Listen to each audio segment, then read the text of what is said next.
Welcome back, folks, to the Rebate Show with Juan Carlos Blacker. Get a grip on rebates. Before we get into the conversation about lighting rebates, we're going to tell you a little bit about light efficient design. Go to led-llc.com,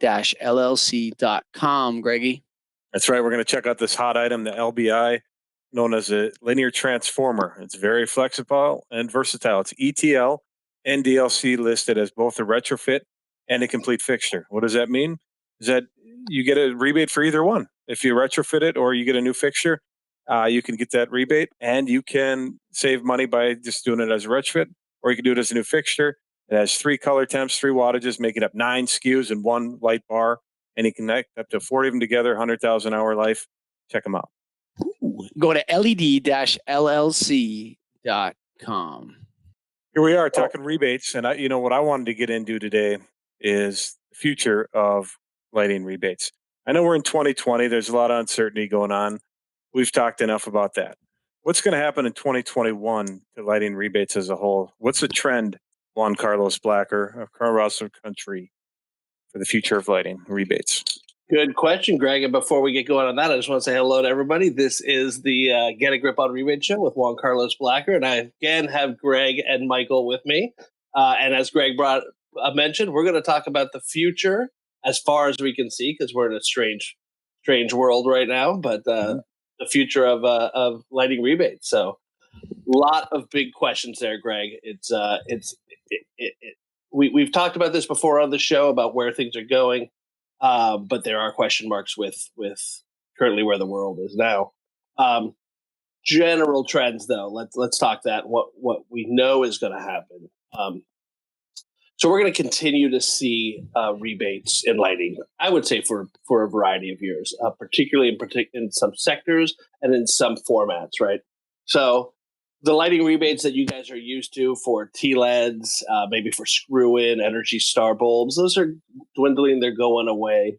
On the commercial side, those are going to move mainly to midstream programs. So I've talked about midstream programs before, but these are programs that are directed towards distributors, or distributors participate and they get money from the utilities to provide lower costs on their commodity products, right? Those commodity products like TLEDs, like simple troffers, like retrofit kits, like screw-in LEDs.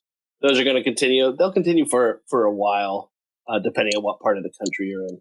But what I think really interesting is where we're going to go in terms of lighting products and lighting rebates in the bigger picture. So the 3 things I would mention would be first, controls. I guess that's the 3 right there. That's what lighting manufacturers really want to focus on, is the controllability of their systems, controllability of their lights, right? And that can come in 2 forms. That can come in forms of a whole network system, or it can come in the form of luminaire level controls, right? Controls on the specific lighting. And most of the rebate money for that is going to go to the end customer or the facilities manager or that sort of entity. Does that make sense, Greg? Michael? Yeah, but how about the dollar amounts? You said as a whole, controls are going to be more focused on, but do you think there's going to be a reduction? I know from my experience in my market that I've heard, a high bay rebate is going to be reduced by 1/3 next year. It's a big number. Yeah. And is that a general trend you're seeing across the country?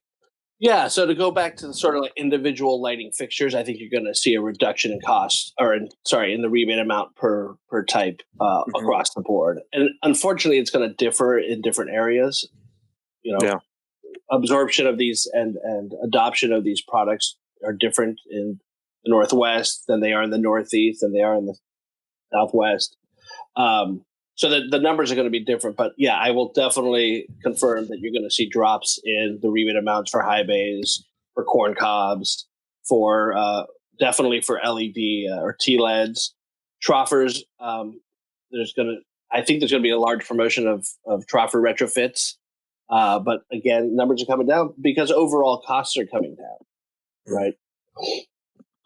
Is it because they don't like? Is it because do they want to get away from lighting? You'd mentioned that they were wanting to go to other technologies. What technologies can possibly compete with lighting in terms of conservation demand management?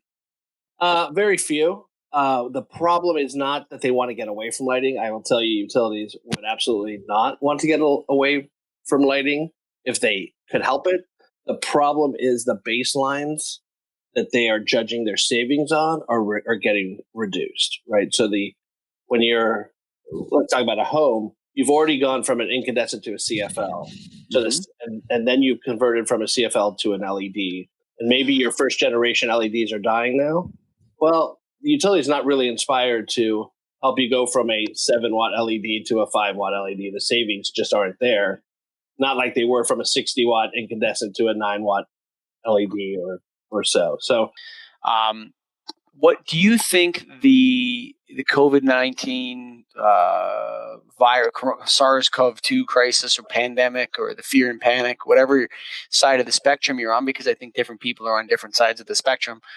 Do you think that will push the utilities closer to single sourcing their rebate programs from one distributor or one contractor and doing more of a direct model? Or do you think it will push them more towards the diversified model where anyone can apply? I actually don't think it will affect. Either way, I think it will stay the same course, which is utilities for the most part want to have as many partners in their efficiency programs as possible. So when you're talking about distributors and you're talking about what they call trade allies, they want that to be as diverse as possible. They want that to grow. Right now, there's definitely a push towards minority and diversity, equity, and inclusion in these energy efficiency programs. So they are diversifying. What does that have to do with energy efficiency?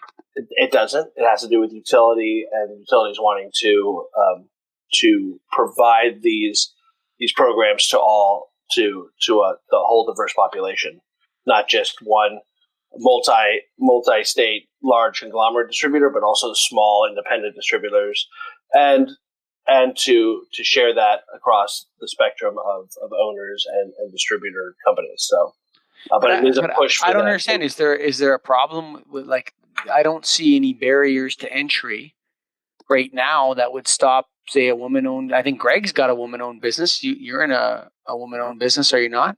Yes. Right. Is there structural discrimination right now in the lighting industry of these programs that preventing people of minorities or that from participating? I don't think there is. There's just a desire to have more outreach for that, to get more participation from minority and women-owned groups, because they just want to promote that. It's better for their companies, better for what they do. So it's not that there's been necessarily barriers to entry. That just hasn't been equity and participation. They want to push participation across the spectrum. So to go back to your original question in terms of will they go to a single source or not, I don't think that they will go to a single source. I think they will want to diversify as much as possible. When did you see that the equity argument arise in the conversations? How long ago did that start to become an issue? I don't think the room is filled with white dudes. Well, lighting is a white male world, as we've seen, but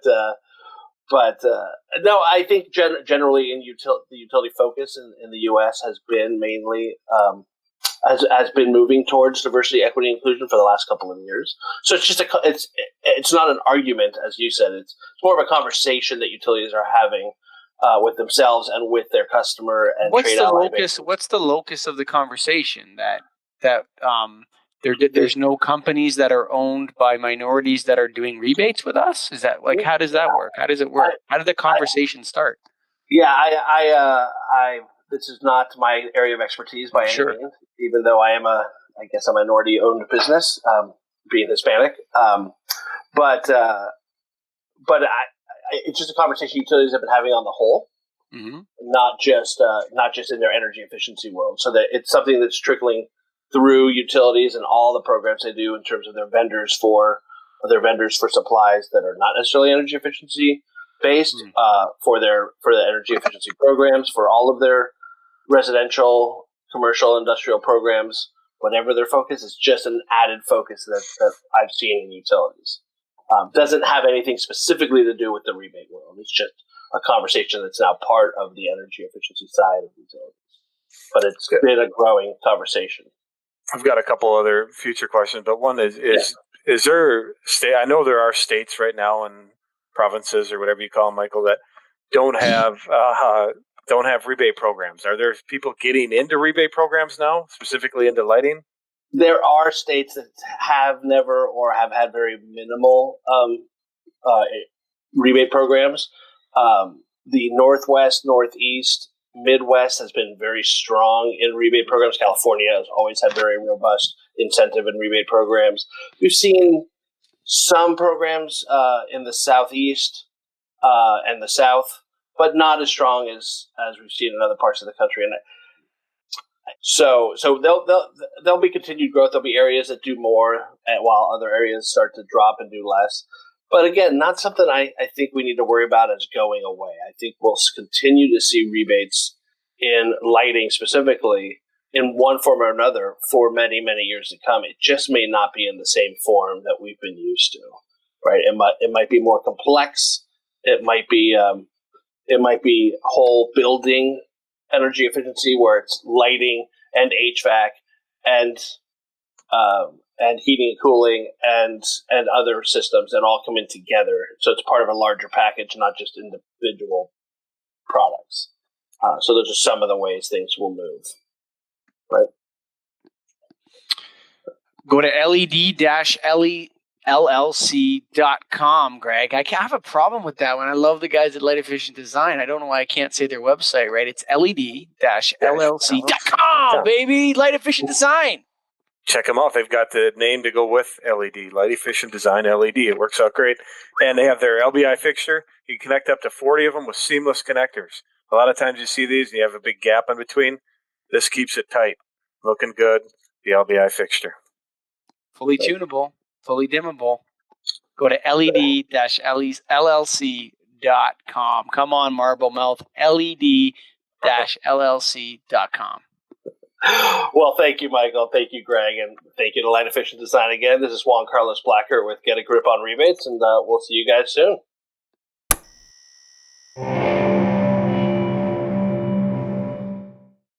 Transforming light. You can learn more at led-llc.com.